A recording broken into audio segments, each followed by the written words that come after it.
What's going on, Dolphins fans? Jacob here, Miami Dolphins Syndicate. You guys know over the last couple of weeks, I've been just throwing around ideas as to what the Dolphins could do if they ultimately choose to move off of Tua, bring in a new quarterback for this next upcoming season.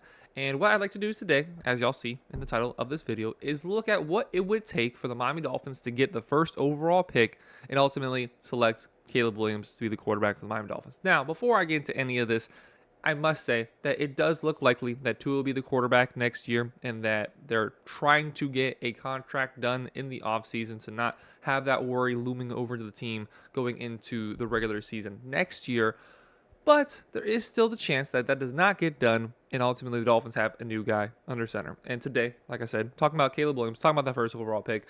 And in order to do that, we need to go back and look at last year with what the Bears got for the first overall pick and when they gave it to the Carolina Panthers when they ultimately selected Bryce Young. So they gave up, or the Panthers rather, gave up their first round pick, their second round pick of last season, as well as their first round pick and a future second round pick, and most importantly, DJ Moore. So an active player who was the sixth best in terms of just wide receiver yards, receiving yards.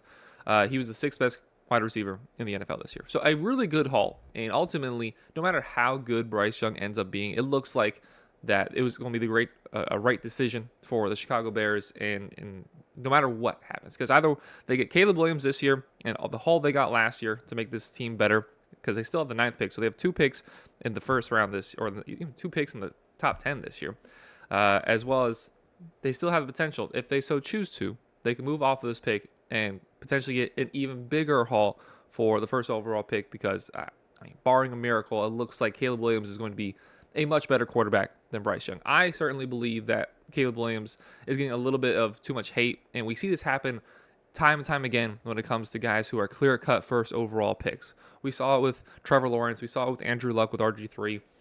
We've seen it, time and time again. Guys that are surefire first overall picks as we get closer to the draft.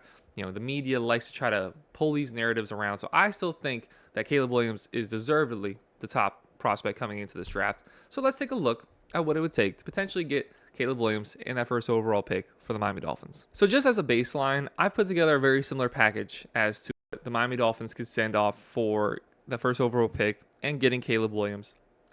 Very similar to what they did with the Panthers. I'm just going to spice it up a little bit. Being the first overall pick this year, which is the Miami Dolphins' 21st overall pick. Our second overall pick, which is the 55th pick. And then we move down to next year, our first, second, third, and a fifth round pick, which is a lot of picks to be giving up. Just to recap that, first, second this year, as well as a first, second, and fifth round pick next year. I'm using overthecap.com as just a little bit of baseline evaluation in terms of seeing if trades would work. Some of them would be a little bit curious, so I changed it up for me. So that's a little bit of a baseline. So the first guy that I'd involve potentially with this trade would be Austin Jackson. Austin Jackson re-signed with the Miami Dolphins and as on a pretty team-friendly deal, 3 years, $36 million, and is just coming off of his best year as a pro. So you could potentially have the Chicago Bears give Justin Fields, which they so desperately need, help on the offensive line. Austin Jackson, if they wanted to, could move back over to his preferred left tackle position, or you have him at right tackle, which he succeeded at last season, and give him more protection. And then they still have the ability to use either their pick or the pick that we then give them as a wide receiver. If they would rather have just straight up help for Justin Fields on outside wide with the wide receiver, it could potentially be a guy like Jalen Waddle. Now, that would sting. And we are seeing Jalen Waddle from this last season. He did come off of his worst season as a Dolphin. He barely cracked 1,000 yards, and he was plagued with injuries during a lot of that time. But even when he was healthy, we saw the Miami Dolphins, and specifically we saw this offense and Tua prefer to give the ball to Tyreek Hill, who led the league in receiving yards. So if you're going to see Waddle's usage rate decrease, I can see a situation where we just let him go, maybe reset the clock on a rookie wide receiver and use him to get that first overall pick. Now, when you look at the actual value of the two guys, again, using overthecap.com, they actually have Austin Jackson with his contract extension already being signed and what that is worth potentially between rather than what Waddle will eventually have to be signed to, because Waddle is going into his fourth year as a pro. So he's going to have to get a contract very soon. You're looking at, just again, according to overthecap.com, they actually value Austin Jackson higher than Jalen Waddle. When I was doing this, they valued Austin Jackson at the 9th overall pick, which the Chicago Bears have. I was just easy enough flipping back and forth between the two teams. And they only have Waddle being valued as a 2nd and a 7th round pick. Now, I don't think that's the case. Austin Jackson is certainly coming off of his best season as a pro.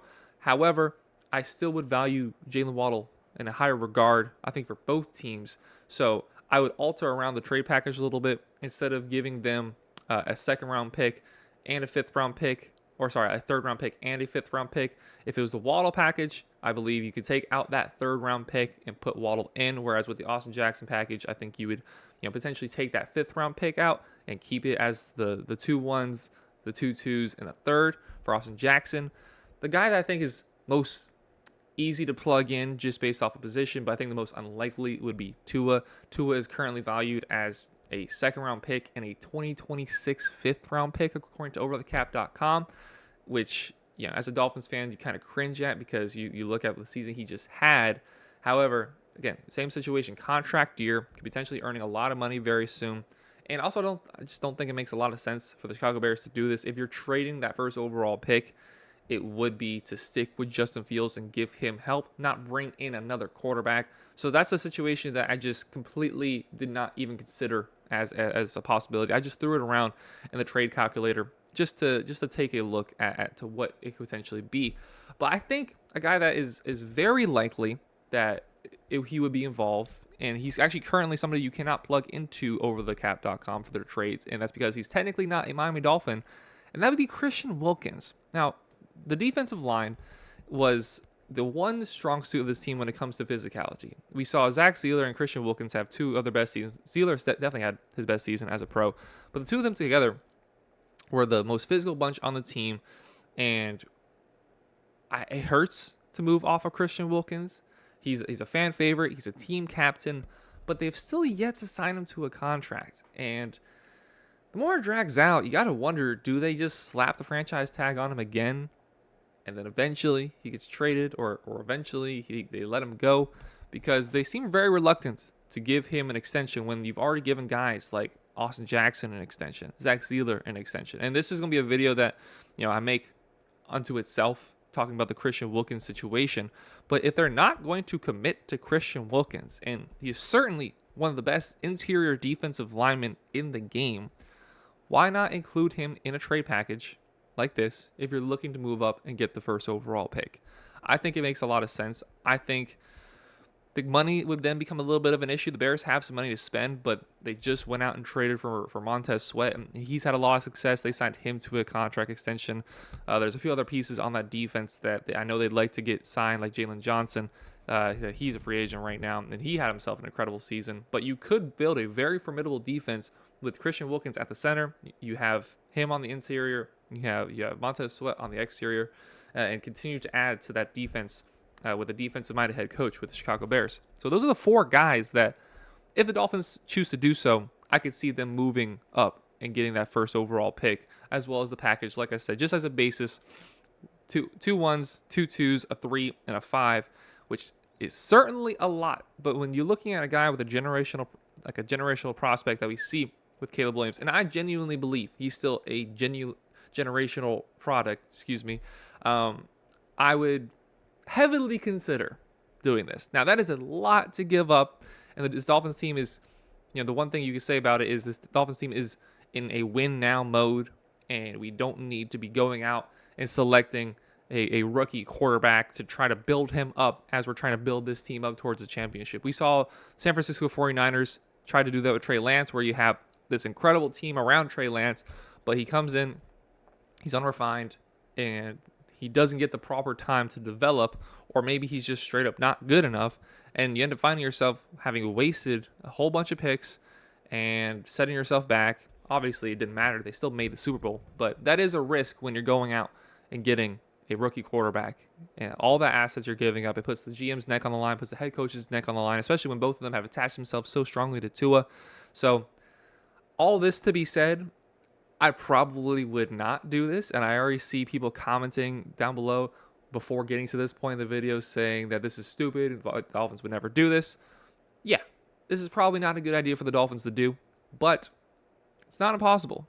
So let me know down below in the comments, would you be willing to give up that haul of picks as well as potentially one of Jalen Waddle, Tua, Christian Wilkins, and Austin Jackson? Let me know down below what you would do in this instance. Would you stick with Tua, stick to your guns? Is there any other guy that's out there that you potentially like to see the Miami Dolphins go out and move off of Tua for? Let me know down below. Let me know if you think Caleb Williams stinks. Let me know if you think I'm wrong and that you think that he is a guy that, is not worth the first overall pick hype. Let me know down below. While down there, please hit that like button. Please hit that sub button. Thank y'all very much for watching. Have a great rest of your day. Take care, everybody.